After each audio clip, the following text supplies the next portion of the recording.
How y'all doing there? Well, I just got me some new Battletech miniatures from Iron Wind Metals, and a couple of them from the local gaming store in Oklahoma City. And let's show off here. Here we got a Trebuchet. Let's see, these are, of course, as you can see, they're unpainted. I'll have another video shortly when I get them all done. So, this is a Trebuchet. This is the TBT-5N kind. So for those who are not into Battletech, you can have variants of the same kind.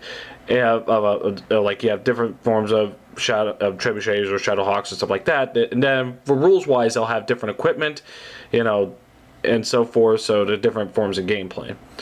So there we got the Trebuchet, classic guy right here. And next we got another one, the classic, the Bushwacker. You know, which, you know, it's a interesting looking mech here. Again, classic, you know, kind from old school.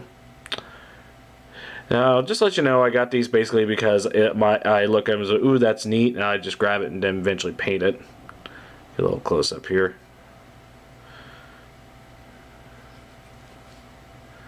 There you go. Alright. And next here we got, and speaking of variants here, I got two examples here. We got the Cephalus. This is Cephalus Prime. And you can see there's variances of, you know, like this one has like two weapons on top, aiming upward.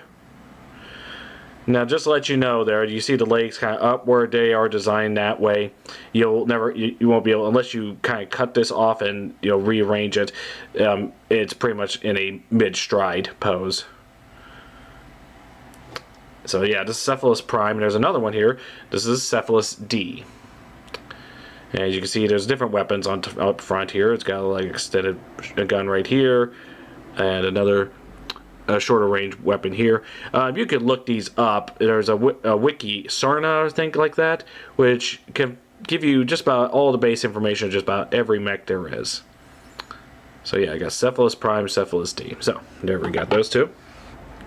The next one, this one is, well, I like the samurai look of this one. This is the Hatamoto-Chi. This is the HTM-26T. Again, there's variations of these, but I just like the samurai look about this, you know. And I'm thinking, usually, like, you see these various colors, usually in red. I want to try and paint this one black and gold, see how that turns out. You know, that's just a thought. May have some differences later. And next one, we have an Arbalest Standard. It's a short, light mech, or, you know, at least in comparison to a bigger one. And again, just, you know, definitely like the look of this guy. Usually, for my last batch of Battletech, they were hard to put together. This one seemed to be pretty easy. I mean, usually I think it's mainly because the glue was, you know, cooperative. That's a side note there. Let's see. Next one is one of the bigger ones I got this batch, the Super-Griffin. There's a regular Griffin, and this one is the Super-Griffin. A little bit more bulkier, a bit more weapons. And the reason why I didn't get a regular Griffin, because I'm thinking seriously about the new box set that's coming out the second quarter this year, if all goes well. New beginners box sets, which will have new plastic miniatures, and one of them is the Griffin. So I figure if I decide to get that one, I'll have a Griffin with that as well. But this is a Super-Griffin GRF-2N-X.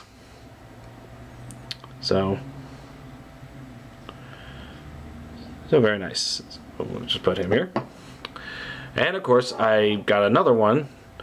This is a Shadowhawk. I got a Shadowhawk, for those of you who have watched my last video before, this one is labeled SHD-2K. And the 2K means this is of House Kurita.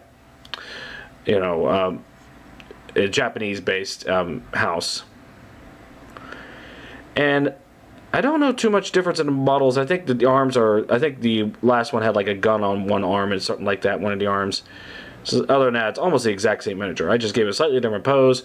Thinking about painting this one a red when I get to it. Alright, so the next one, we got a Wolverine WVR-8K. Again, this is House Kurita.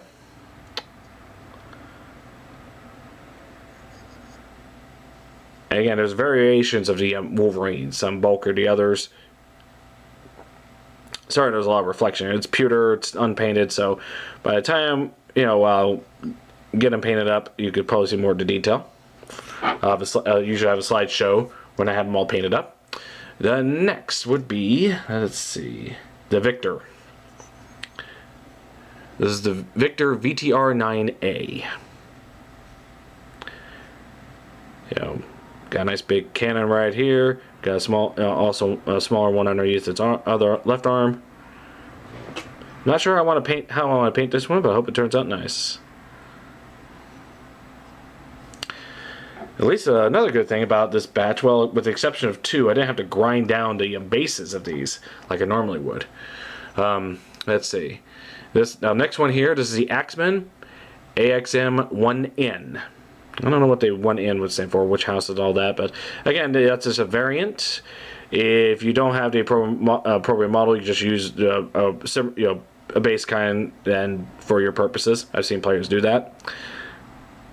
So yeah, of course, obviously you call the Axemen because the axe is its main close combat weapon. It has a shoulder-mounted weapon as well, and also looks like an arm one.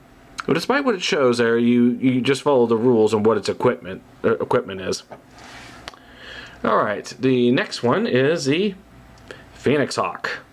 One of the many variants, and these kind of go variations of designs as well.